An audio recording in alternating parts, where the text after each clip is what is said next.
اب ایک واقعہ آ رہا ہے ایک شخصیت کا، اور اس کی تمثیل کے پیرائے میں، ویسے تو یہ واقعہ ہے، یہ صرف کوئی تشبیہ نہیں ہے، لیکن یہ کہ اس کو تمثیلاً لائے ہیں۔ افراد اور اقوام کا کوئی معاملہ ایسا بھی ہوتا ہے کہ کسی قوم کو یا کسی فرد کو اللہ نے کوئی بہت اونچا مقام دیا ہو، بہت اس پر اکرام فرمایا ہو، بہت انعام کیا ہو، لیکن پھر یہ کہ وہ اپنی کسی ایک ہی خباثت کی وجہ سے اور کسی ایک بڑی غلطی جو ہے گراوٹ کی وجہ سے وہ اپنی تمام ان فضیلتوں سے محروم ہو جائے اور بالکل شیطان کا چیلا بن کر رہ جائے۔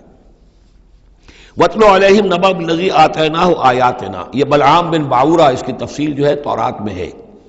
یہ ایک اسرائیلی تھا، بہت نیک، عابد، زاہد، عالم، تورات کا بہت بڑا عالم، عابد اور زاہد، اور لوگ جو ہیں اس کی بہت عزت کرتے تھے، احترام کرتے تھے، اولیاء اللہ میں سے تھا۔ وَاتْلُ عَلَيْهِمْ نَبَأَ الَّذِي آتَيْنَاهُ آيَاتِنَا، نبأ ہے اس لیے یہ واقعہ ہے، یہ صرف مثال نہیں ہے۔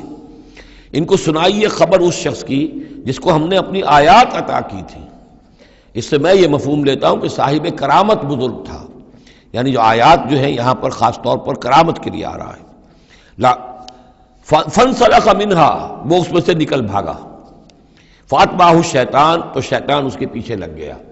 یہاں بھی ایک نکتہ بہت اہم ہے، پہلے انسان خود غلطی کرتا ہے، شیطان مجبور نہیں کر سکتا کسی کو غلطی پر۔ إِنَّ عِبَادِي لَيْسَ لَكَ عَلَيْهِمْ سُلْطَانٌ، کوئی اختیار کسی بندے پر شیطان کو حاصل نہیں ہے۔ غلطی خود کرے گا، اب شیطان جو ہے اس کا پیچھا کرے گا، اور اب اس کو، جس کو ہم کہتے ہیں ہمارے پنجاب میں یہ کہا جاتا ہے برے کو گھر تک پہنچا کے رہنا، کہ اب یہ کہ اسے کہیں راستے میں چھوڑے گا نہیں، بلکہ آخری برائی کی آخری منزل تک پہنچائے گا۔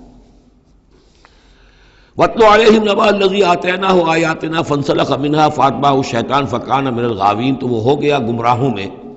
وَلَوْ شِئْنَا لَرَفَعْنَاهُ بِهَا، ہم چاہتے تو اسے ان آیات اور جو بھی اس کے پاس علم تھا اس کے ذریعے سے اسے اور بلند کرتے اور اونچا مقام دیتے۔ وَلَكِنَّهُ أَخْلَدَ إِلَى الْأَرْضِ، مگر وہ تو زمین کی طرف دھنستا چلا گیا۔